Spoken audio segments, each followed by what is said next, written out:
د هند صدر اعظم نریندرا مودي د مسلمانانو ته ولې دومره غټ توهین کړی دی او د مسلمانانو په اړه یې څه ویلي دي.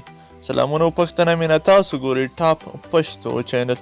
ګلنو دوستانو، که چا زموږ چینل نه وي سبسکرایب کړی نو چینل مو سره سبسکرایب کړئ او دا ویډیو له ملګرو سره شیر کړئ ترڅو تر ټولو مسلمانانو ورسیږي.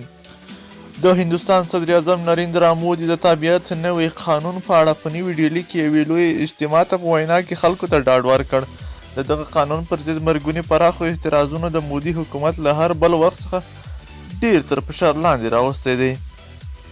په هندوستان کې د تیرو 10 ورځو اعتراضونو په بهیر کې لږ تر لږه 25 کسان وژل شوي دي. دغه اعتراضونه وروسته له هغې پیل شو چې د مودي حکومت د تابعیت نوی قانون تصویب کړ، کوم چې منتقدان یې هغه د مسلمانانو پر ضد یو قانون بولي. په هند کې د یکشنبې په ورځ هم پراخې مظاهرې ترسره شوې. د فرانسې خبري اژانس له نوي ډیلي څخه لیکلي، د صدر اعظم نریندرا مودي په نوي ډیلي کې خپلو پلویانو ته په وینا کې وویل چې مسلمانان په بشپړه توګه نه باید اندېښنه ولري، دوی اصلي هندیان دي. مودي په بله وړه کې هم ویلي دي چې مسلمانان د هیڅ اندېښنه نه کوي، دوی د هند اصلي تابعیت لرونکي خلک دي.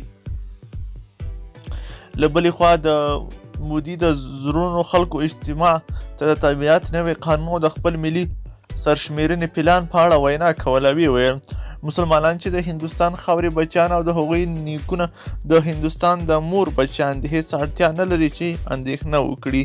مودي په هندوستان کې وروستیو تاوتریخوالو په اړه خپل اصلي سیاسي رقیب ګوند کانګرس پر دې تورن کړ چې داسې افواهات یې خپاره کړي چې مسلمانان به په ټول د توقیف کمپونو ته واچول شي.